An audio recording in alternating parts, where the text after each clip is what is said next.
Hello friends, welcome to my channel. இன்றைக்கு முட்டை தொக்கு எப்படி பண்ணுறது அப்படின்ற வீடியோ தான் உங்க கூட ஷேர் பண்ணியிருக்கேன். இப்போ வாங்க எப்படி பண்ணுறதுன்னு வீடியோவில் பார்க்கலாம்.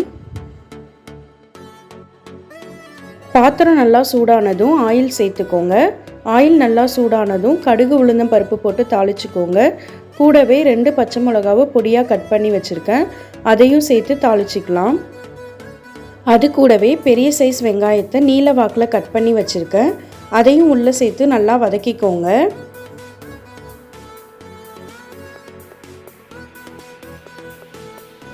வெங்காயம் நல்லா வதங்கினதும் நீல வாக்கில் கட் பண்ணி வச்சுருக்க தக்காளியை உள்ளே சேர்த்துக்கலாம். இது கூடவே தக்காளி வேகிறதுக்காக கொஞ்சமாக உப்பு சேர்த்துக்கிறேன். உப்பு சேர்த்து 1 நிமிஷம் வேக விட்டால் போதும், தக்காளி நல்லா வெந்துடும். இப்போ தேவையான மசாலா சேர்த்துக்கலாம். 1/2 டீஸ்பூன் சோம்புத்தூள் சேர்த்துக்கிறேன்.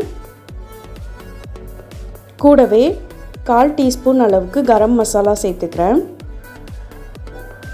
1/2 டீஸ்பூன் தனி மிளகாத்தூள் சேர்த்துக்கிறேன். எல்லாத்தையும் சேர்த்து நல்லா மிக்ஸ் பண்ணி விடுங்க. இது கூடவே 1/4 டீஸ்பூன் மஞ்சத்தூள் சேர்த்துக்கோங்க. 1 டீஸ்பூன் மல்லித்தூள் சேர்த்துக்கோங்க.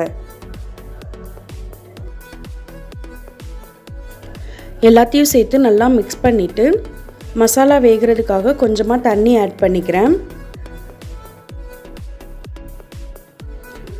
இப்போ இதை ஒரு 2 நிமிஷம் வேக விடலாம். இது கூடவே 1/2 டீஸ்பூன் அளவுக்கு குழம்பு மசாலா தூள் சேர்த்துக்கிறேன். மசாலாவில் உள்ள பச்சை வாசனை போனதும் வேக வச்ச முட்டையை உள்ளே சேர்த்துக்கலாம். இப்போது மசாலாவை முட்டையோடு சேர்த்து நல்லா மிக்ஸ் பண்ணி விடுங்க. மிக்ஸ் பண்ணிவிட்டு மூடி போட்டு ஒரு 2 நிமிஷம் வேக விடுங்க. 2 நிமிஷத்துக்கு அப்புறம் ஓப்பன் பண்ணிவிட்டு அது கூட 1 டீஸ்பூன் அளவுக்கு மிளகுத்தூள் சேர்த்துக்கோங்க. மிளகுத்தூள் சேர்த்துட்டு அதை 1 நிமிஷம் மட்டும் வேக விட்டால் போதும். ரொம்பவே டேஸ்ட்டான முட்டை தொக்கு ரெடி ஆயிடுச்சு. நீங்களும் வீட்டில் இதே மாதிரி செஞ்சு பார்த்துட்டு டேஸ்ட் எப்படி இருந்ததுன்னு கமெண்ட்ஸில் சொல்லுங்கள்.